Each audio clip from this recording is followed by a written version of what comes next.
Prólogo 3. Era uma noite de sexta-feira, e Derek estava se preparando para o trabalho.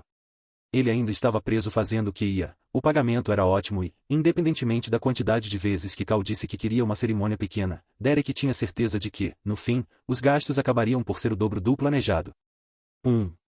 Afinal, era um casamento. A celebração deveria ser o mais luxuosa possível. É assim que essas coisas funcionam. Derek estava ajeitando a camisa quando o celular tocou a música Night on Bald Mountain, pré-definida para números desconhecidos.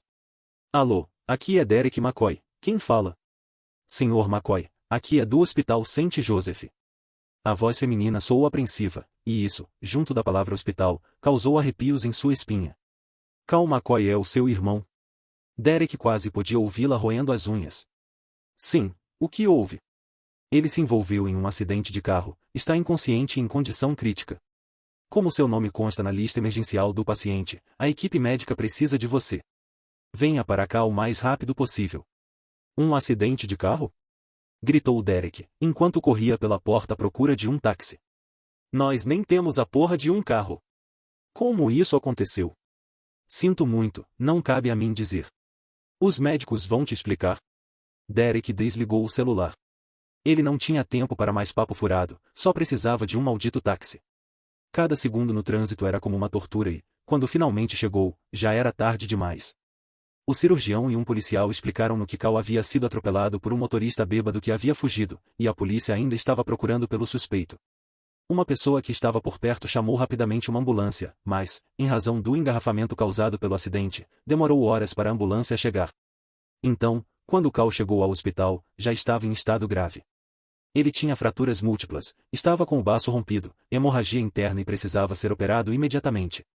Derek recebeu a ligação quando Cal havia acabado de entrar na sala de cirurgia. Os médicos deram seu melhor para salvar Cal, mas ele havia perdido muito sangue, então não havia nada que pudessem fazer. No final, prestaram seus pêsames a Derek, mas tudo o que podia ouvir era um ruído. Eu preciso ver o meu irmão. Ele implorou. O corpo estava coberto com um lençol, e só a cabeça estava visível. Derek ainda conseguia ver um pouco de sangue no rosto do seu irmão mais novo. Derek deu seu número ao policial, para que ele pudesse atualizá-lo sobre a investigação, e então voltou para casa. O culpado foi preso rapidamente graças às câmeras de trânsito. O bêbado acabou por ser um adolescente, que mal tinha 17 anos, e havia roubado o carro do pai. Quando a polícia o prendeu, ainda estava bêbado e drogado. Derek viveu os meses antes do julgamento em agonia. O maldito promotor alegou que o garoto era menor de idade, e o desgraçado do juiz o colocou em prisão domiciliar. Tudo isso enquanto o irmão mais novo de Derek, Cal, estava morto por causa dele. Como puderam fazer algo assim? Derek gritava e reclamava com as paredes. Para que toda essa palestra sobre os direitos e o futuro daquele merdinha? E os direitos do meu irmão? E o futuro dele? Cal perdeu tudo por causa daquele moleque. Que tipo de justiça é essa? Derek foi até o escritório do promotor várias vezes, demonstrando a sua revolta e exigindo que o culpado recebesse pena máxima. Em todas as ocasiões, foram gentis e receptivos, prometendo que Cal seria justiçado. Quando o dia do julgamento finalmente chegou, o mundo de Derek desabou mais uma vez. O promotor e o advogado de defesa tinham chegado a um acordo. Já que Chris Van Higg, o infrator, ainda era menor de idade, e esse tinha sido seu primeiro delito, ele aceitou participar do programa de reabilitação e exercer 600 horas de serviço comunitário. Se Chris conseguisse cumprir o que havia prometido e não cometesse mais nenhum crime nos próximos 3 anos, seria um cidadão livre e sem ficha criminal. Derek estava tão perplexo que nem conseguia ficar bravo. Quando a sessão acabou, só se aproximou do promotor e fez uma simples pergunta com a voz abafada. Por quê?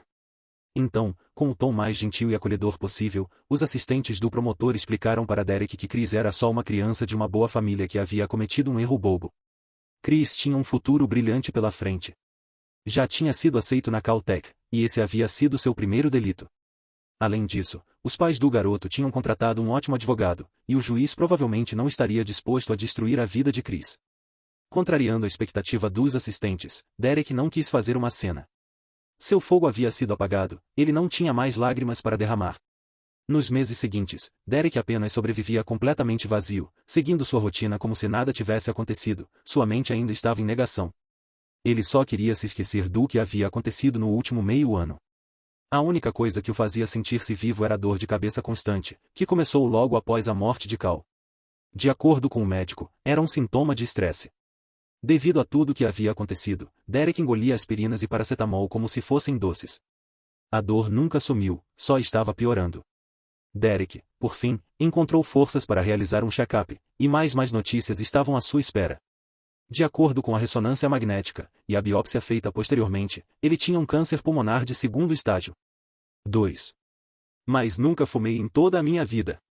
Exclamou Derek, achando as coisas mais engraçadas do que assustadoras. De fato, isso é estranho. A sua oncologista, Doutora Monroe, estava intrigada. Ela era uma linda mulher latino-americana, cerca de 5 anos mais velha do que Derek. Em outras circunstâncias, ele provavelmente teria convidado para um encontro. 3. Você disse que trabalha para uma indústria química, não é? Derek assentiu. Um câncer tão agressivo é raro demais para ser mera coincidência. Na minha opinião, é provável que o sistema de ventilação do seu local de trabalho tenha falhado. Só Deus sabe quantas outras pessoas estiveram inspirando veneno por todo esse tempo. Mas quando entramos em contato com produtos químicos, usamos máscaras a todo momento. E, falando por mim, sigo todos os protocolos de segurança à risca. Meus colegas sempre me zoam por causa disso. Derek ainda não queria aceitar. Então, talvez as máscaras usadas sejam pedaços de pano de má qualidade. Ou talvez o laboratório, ou o armazém, se não os dois, tenham sofrido vazamentos. Esses figurões de merda só querem saber do lucro. Eu não ficaria nem um pouco surpresa se cortassem o orçamento da segurança do trabalho para colocarem mais dividendos em seus bolsos. A doutora Monroe estava muito indignada, mesmo em seu estado catatônico. Derek sabia que havia mais por trás das palavras dela. 4. Doutora, o que está escondendo de mim? Ele perguntou, olhando diretamente em seus olhos pela primeira vez.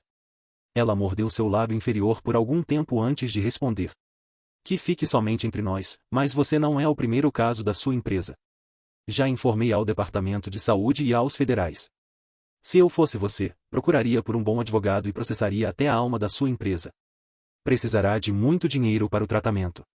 Concordo em conseguir um advogado, mas recuso qualquer procedimento.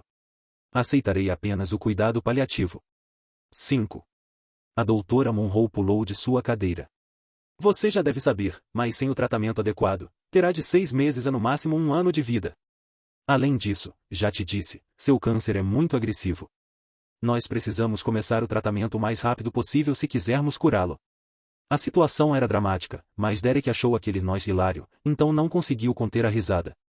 Mal nos conhecemos, doutora. Então, só nos resta seguir por caminhos diferentes. Derek a disse com um tom frio. Por que eu me esforçaria para viver mais? Não tenho família nem alguém que amo. As cinzas do meu irmãozinho é tudo que sobrou para me fazer companhia. Eu poderia morrer amanhã e não daria a mínima. Apesar de terem se despedido em maus termos, ela ainda lhe deu seu número, no caso de mudar de ideia, ou simplesmente precisar conversar. Derek ligou para o seu antigo advogado e lhe explicou tudo. Anos se passaram, mas ainda enviavam cartões de Natal um para o outro. Derek continuava mantendo contato com ele, para caso precisasse. Seu antigo advogado tinha mais cabelos brancos do que antes, mas continuava sendo um profissional muito qualificado. Derek parou de trabalhar e começou a gastar seu dinheiro despreocupadamente. Foi aos restaurantes mais chiques, comprou os ternos que sempre sonhou ter e até mesmo comeu apenas o que gostava em todas as refeições. Derek passava a maior parte dos dias jogando em seu PC Gamer recém-adquirido e visitando todos os lugares que possuíam algum significado para ele e Cal. E então, após 24 dias do diagnóstico, ele teve uma grande ideia. Ajude nosso canal, curta, comente e compartilhe.